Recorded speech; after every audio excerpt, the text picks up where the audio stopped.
Avez-vous déjà pensé au mystère du retour de Jésus et aux événements apocalyptiques qui l'entourent? Les Écritures regorgent de signes et de prophéties qui nécessitent notre attention et notre compréhension, surtout à l'approche de la fin des temps. L'Apocalypse de Jean, l'un des livres les plus énigmatiques de la Bible, nous offre un aperçu extraordinaire des événements précédant le retour du Seigneur, dressant un tableau qui, bien qu'effrayant, est également plein d'espoir pour ceux qui restent fidèles à Dieu. Le canal pour explorer ces mystères ensemble et découvrir la vérité que Dieu a révélée à son peuple.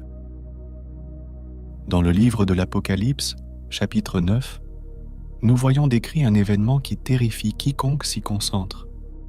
Une armée démoniaque se déchaînera sur terre, apportant tourments et souffrances. Cette vision, donnée à l'apôtre Jean, se déroule dans un contexte de profonde persécution.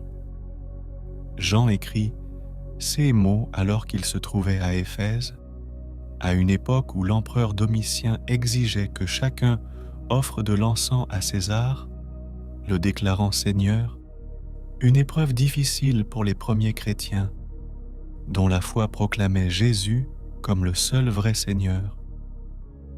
Jean, porteur du sceau du Saint-Esprit, a écrit le livre de l'Apocalypse non seulement pour consoler les croyants persécutés, mais aussi pour révéler des vérités divines sur la fin des temps.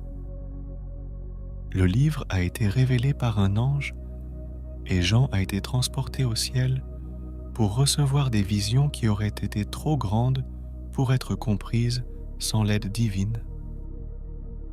L'une des images prophétiques les plus puissantes de ce livre est celle des 7 trompettes, dont le son annonce les désastres et les jugements qui frapperont la terre.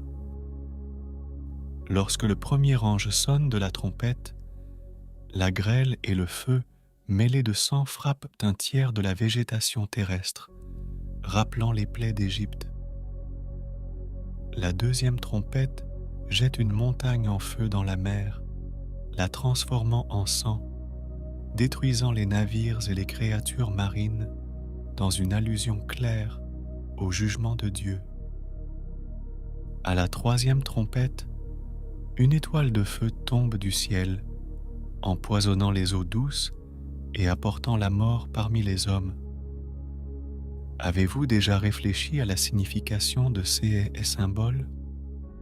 Donnez votre avis dans les commentaires.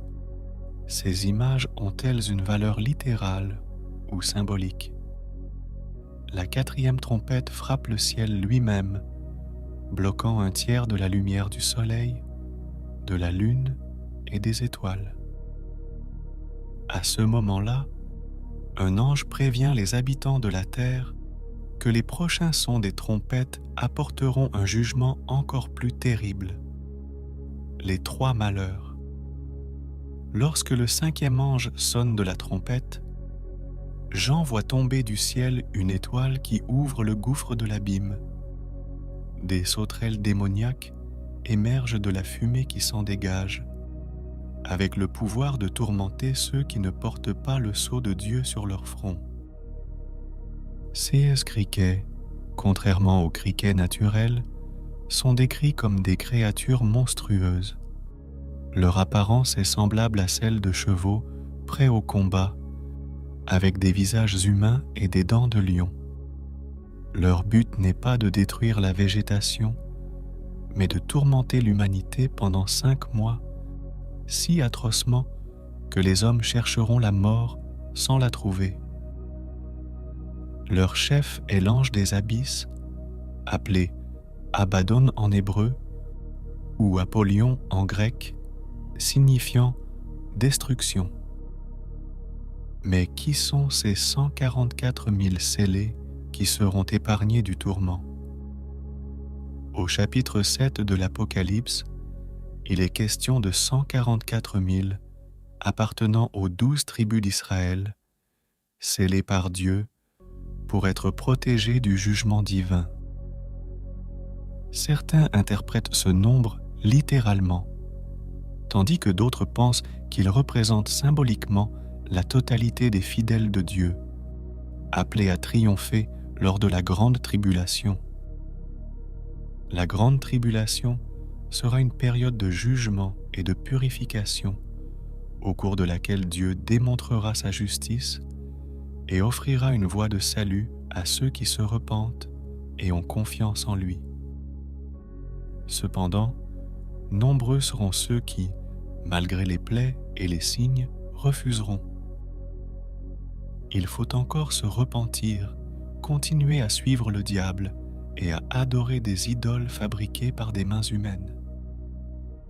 L'humanité, aveuglée par l'orgueil et la rébellion, s'éloignera de plus en plus du vrai Dieu.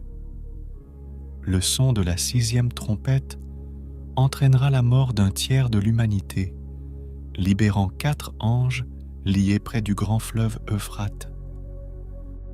Ces anges dirigeront une armée de 200 millions de chevaliers, dont les chevaux cracheront du feu, de la fumée et du soufre par la bouche, provoquant une destruction sans précédent. Cette armée pourrait représenter des forces démoniaques ou une armée humaine, selon l'interprétation. Mais ce qui est sûr, c'est que la dévastation qui s'ensuivra sera un signe clair de la colère de Dieu contre ceux qui rejettent sa grâce.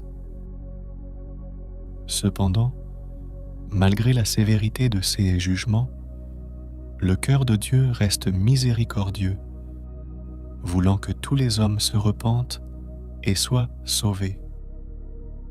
Son objectif n'est pas la destruction en soi, mais la rédemption de ceux qui se tournent vers lui. Même dans les moments les plus sombres, Dieu appelle ses enfants à revenir à lui, offrant le salut à quiconque accepte le sacrifice du Christ. Le sceau de Dieu est le signe de sa protection et sa promesse éternelle à ceux qui choisissent de le suivre fidèlement. Comment pouvons-nous appliquer cet enseignement à nos vies aujourd'hui? Réfléchissons ensemble à la manière dont nous pouvons nous préparer aux événements futurs, en vivant fidèlement et en gardant notre cœur ouvert à l'action de l'Esprit Saint. Si Dieu nous appelle à être ses témoins, nous devons être prêts à répondre en diffusant l'Évangile et en aidant les autres à trouver le chemin du salut. Même dans les moments difficiles, Dieu est avec nous et sa main guide ceux qui ont confiance en lui. Êtes-vous prêt à recevoir le sceau de Dieu et à vivre selon ses commandements?